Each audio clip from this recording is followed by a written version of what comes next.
The following program is sponsored by Happy Science.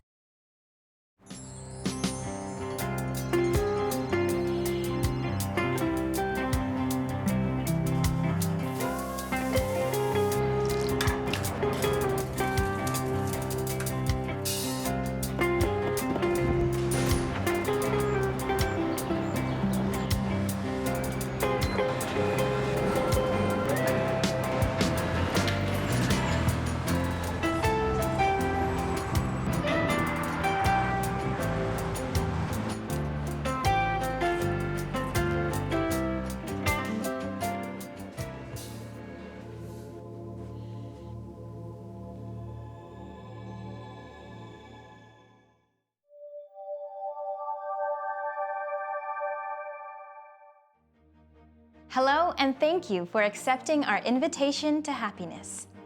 Ryuho Okawa is a global visionary, renowned spiritual leader, and international best-selling author. With his deep spiritual insight, wisdom, and compassion, Okawa is committed to guide people to true happiness and create a better world. To accomplish this, he founded Happy Science Group in Japan in 1986, which is now a global movement in over 100 countries. His vision and message to the world goes beyond the differences of race and language. Together, throughout this program, we will be exploring ways to attain true happiness from a spiritual perspective and how you can create a better world starting from within. Today's topic is on a very deep and sensitive subject, the subject of terminating life, such as abortion, brain death, coma, and suicide, cause a lot of confusion, mixed emotions, and pain.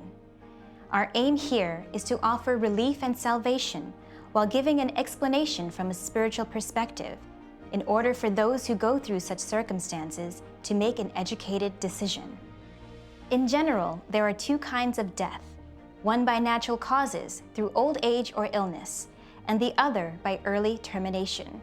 Of course, we cannot cover everything about these delicate subjects within 30 minutes. However, it is our sincere hope that people will open their eyes to what happens to these souls when they go through early life termination.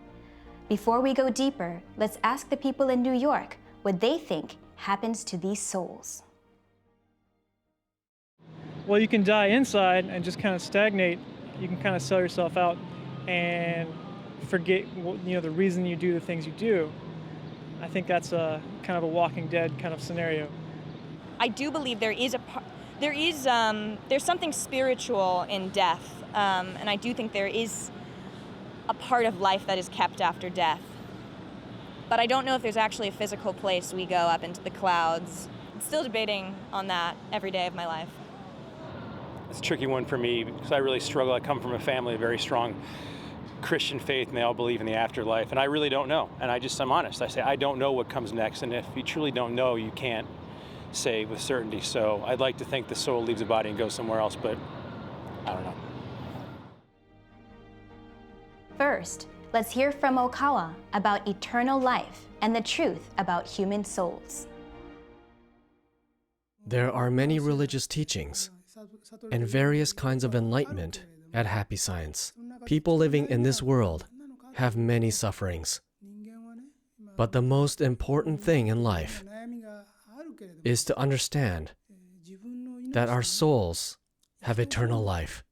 To acknowledge and understand that our soul is eternal is equivalent to gaining a lifetime of treasure. However, for the people who do not realize that the soul is eternal and think that humans only worry and suffer and end up just dying, this world would be nothing other than a world of suffering. It will be nothing but pure suffering. We should realize that we humans, prior to being born, have splendid and mature souls as children of God and Buddha. And even after we die, our souls continue to exist eternally. Nothing goes in vain during this life of several decades. We were shining souls as children of God and Buddha before being born into this world. And during the decades in this lifetime, accumulating various experiences, we refine our souls even further, transforming and enriching our personalities and characters. By living this life, our souls gain added value. Being born in this era, perhaps there are many people who are experiencing new occupations or jobs that did not exist in their past lives. You must all be gaining new occupational experience that did not exist when you were born in Japan or other countries in your past lives. Being born into this world is a risky gamble for each soul. Originally, souls reside contentedly in heaven, where it is filled with happiness. As souls, we would choose our parents, ask to be their child, wait for our parents to get married on earth, and for our mother to become pregnant. Then we can dwell in her womb.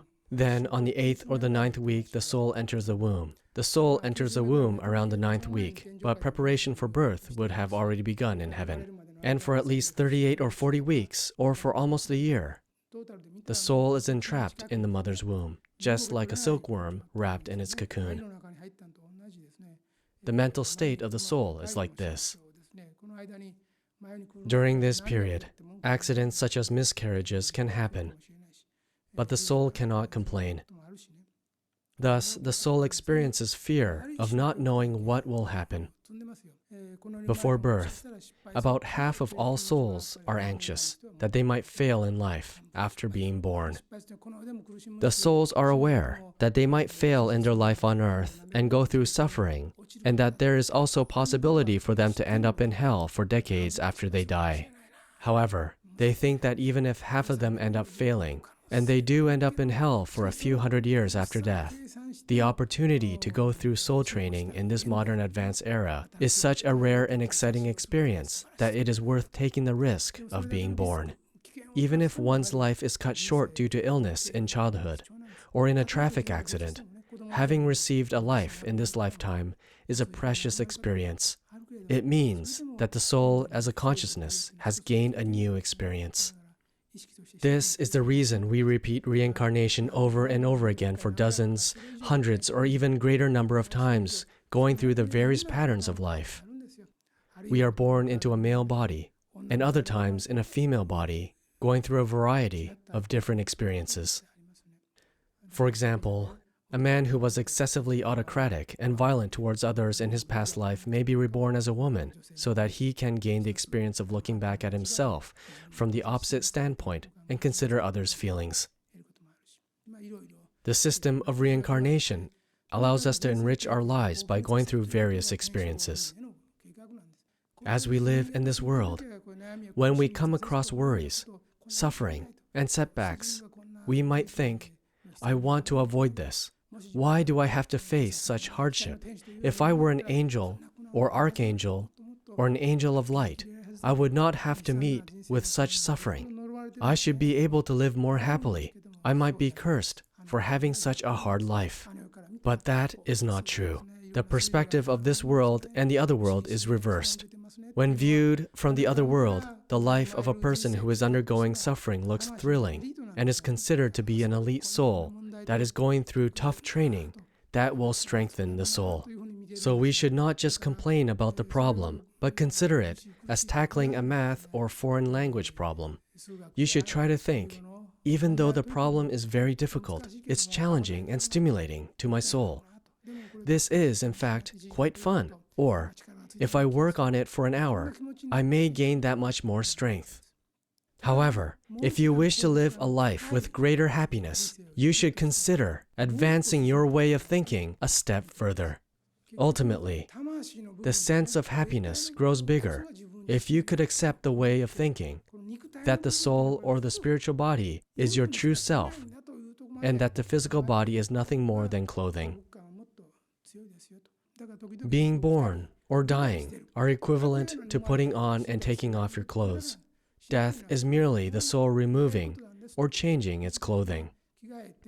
For example, you put on a suit when you go out to work and take it off when you come home.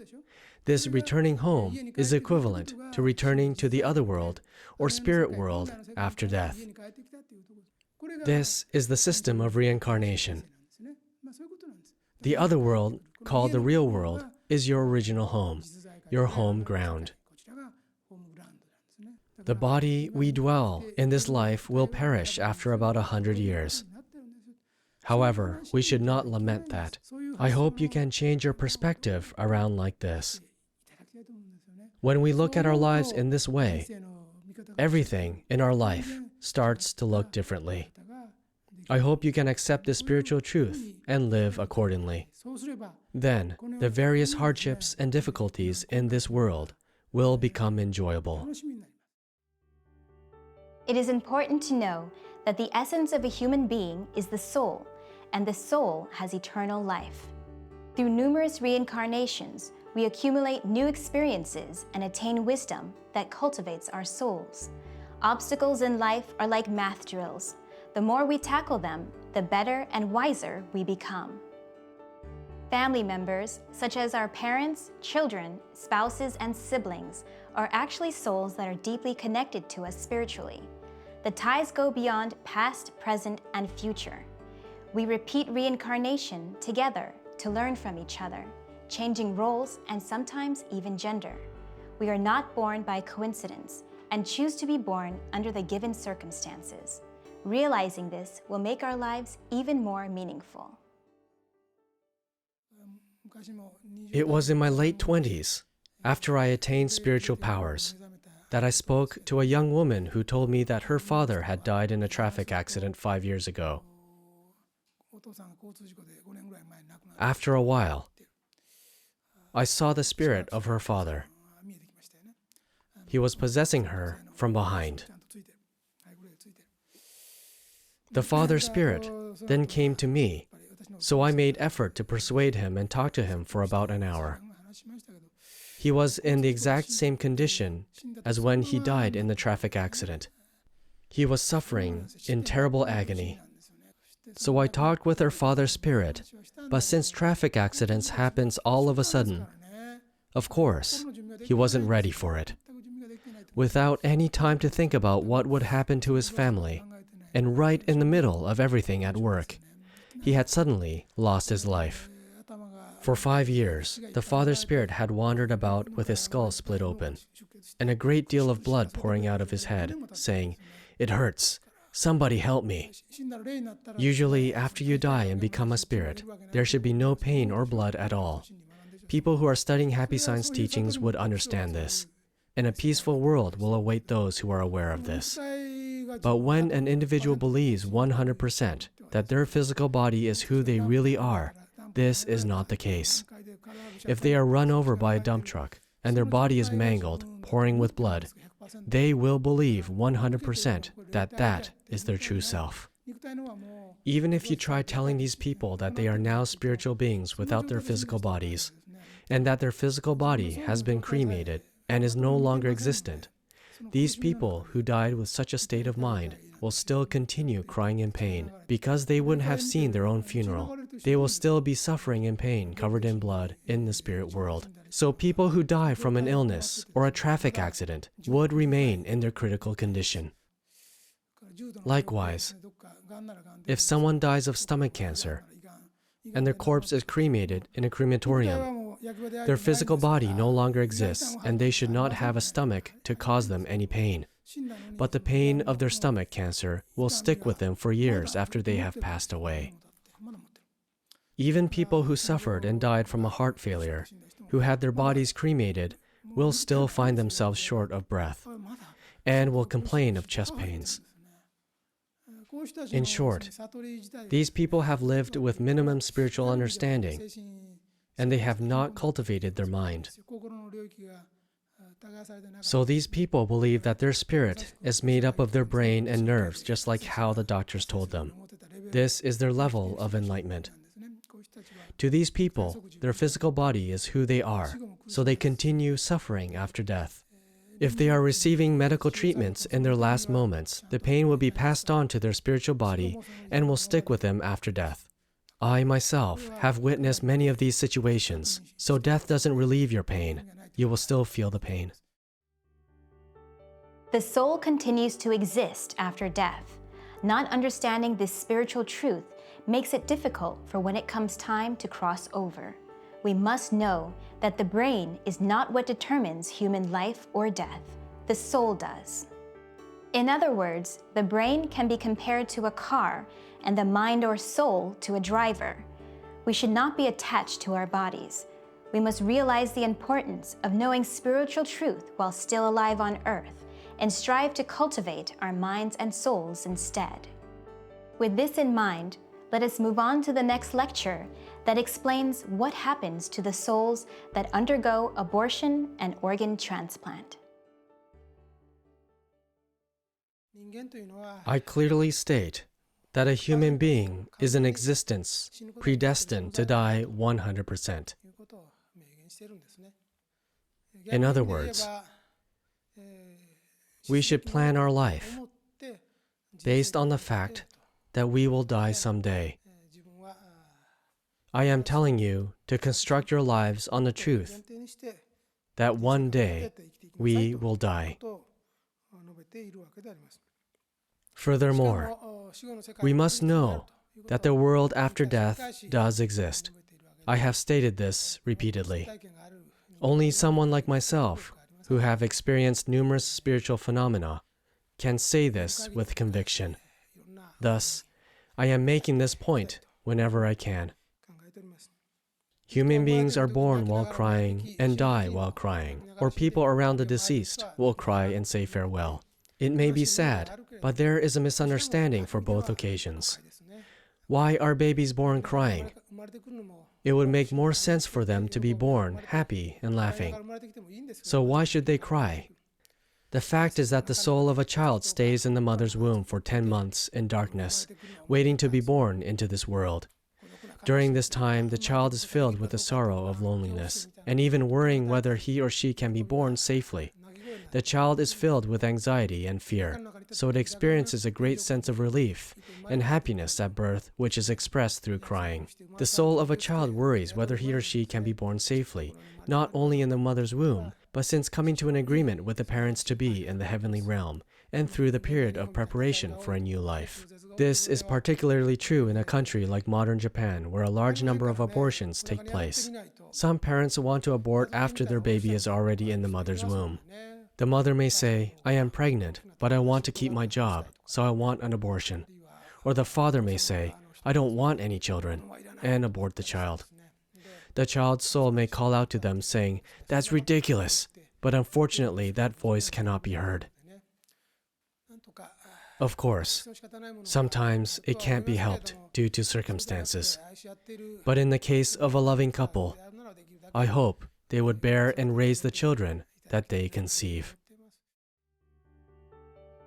Abortion can be one of the most difficult choices in life, and if possible, it is best if you can avoid this decision. However, there are inevitable cases, such as when the mother's life is in danger, sexual assault, and for other physical or economical reasons. Nevertheless, by understanding spiritual truth, the most important thing is to recognize and respect the soul that wanted to be born. We must pray for that soul to return to heaven in peace without any grudge or pain in their hearts. At Happy Science, we offer specific prayers for aborted or miscarried children, as well as prayers for departed loved ones in order to offer salvation to these souls. Let's continue with more from Okawa. I also believe that there's nothing wrong with organ transplants as long as the donor offers the organ as an expression of love without attachments and out of a desire to help somebody else.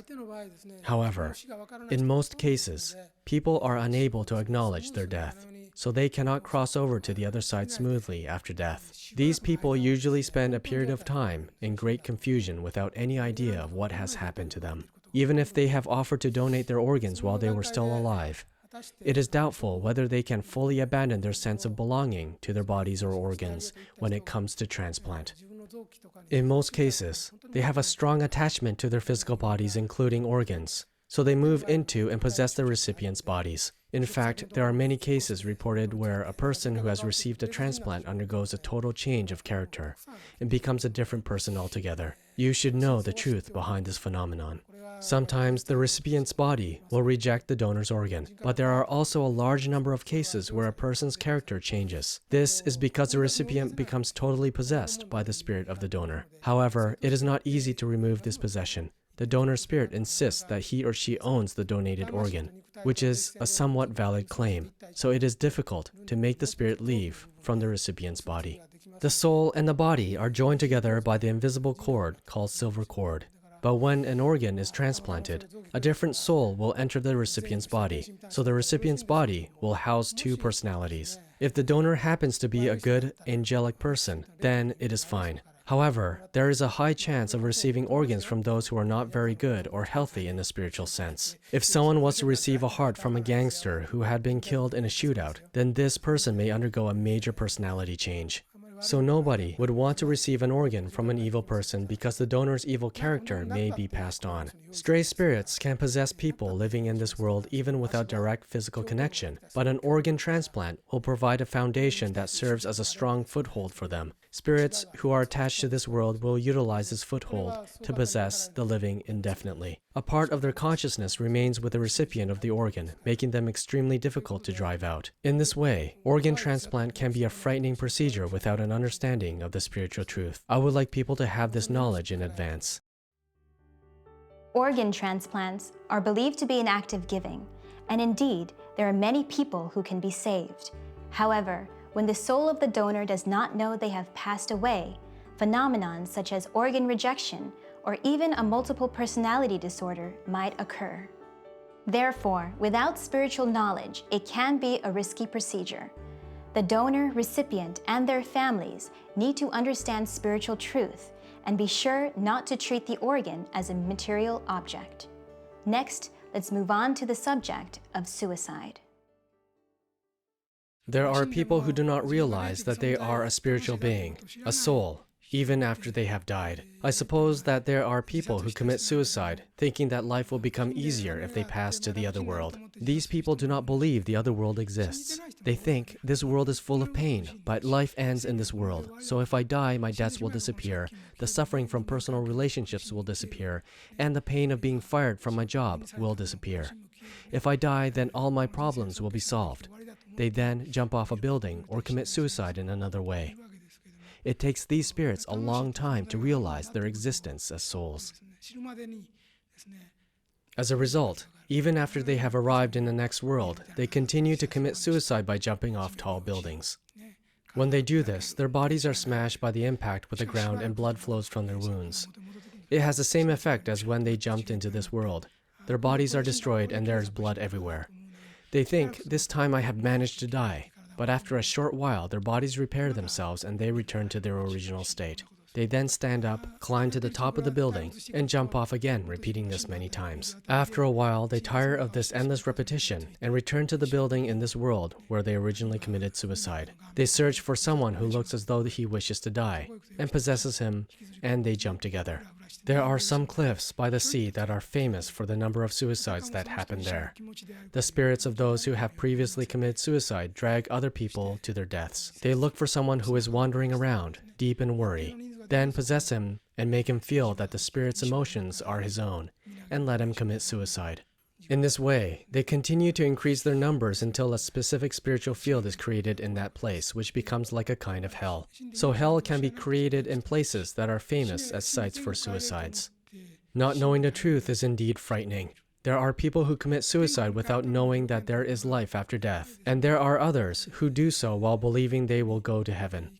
Unfortunately, both remain unable to enter heaven. Even though you die on earth, life continues in the next world. Your life is eternal, so if you want to return to heaven after you die, you must live with a mind that is in accordance with that of the inhabitants of heaven while you are still on earth. This is the requirement for returning to heaven. If you want to know whether you will go to heaven or not, think about whether you have the same state of mind as the spirits in heaven. Do you think it is possible for people who have been driven into a corner and who die in anguish to return to heaven? Ask yourself this, and you will know the answer for yourself. In Japan, about 30,000 people a year commit suicide. It is a terrible thing, and of these people, approximately 20,000 are middle-aged or seniors who have come to a dead end in their work. There is an urgent need to stop stop these suicides, but without knowledge of the truth about the spirit world, it is impossible to find a countermeasure. What we must tell people who are thinking about committing suicide is to put aside their pride and vanity, because the only thing they can take back to the other world when they die is their own mind.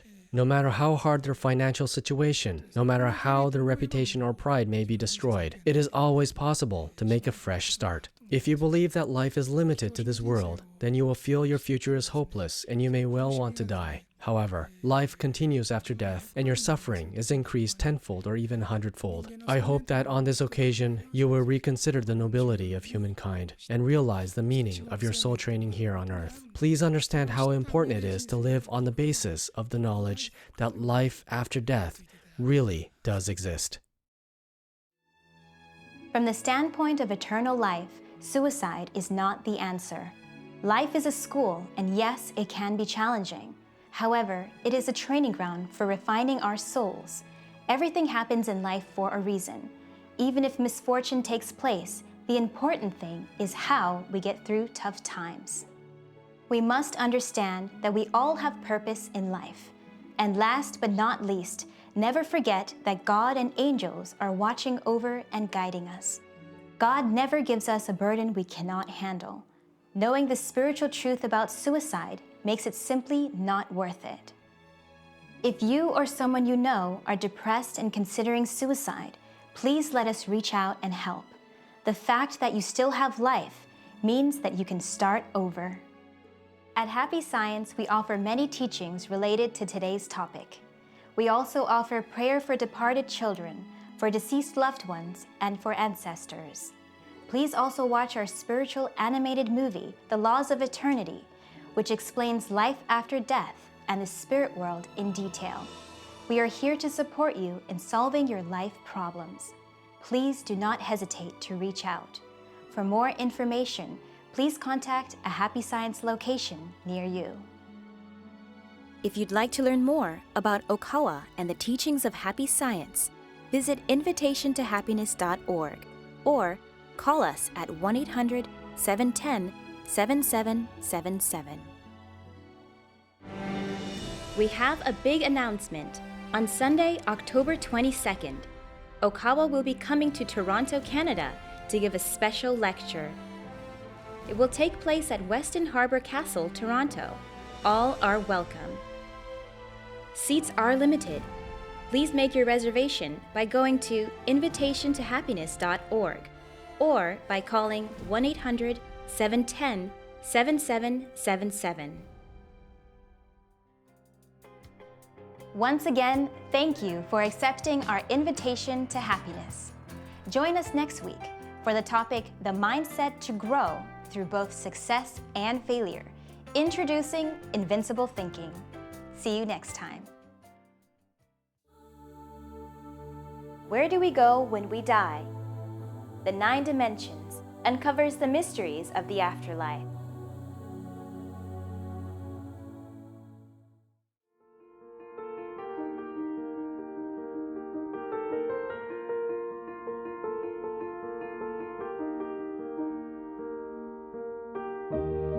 The preceding program was sponsored by Happy Science.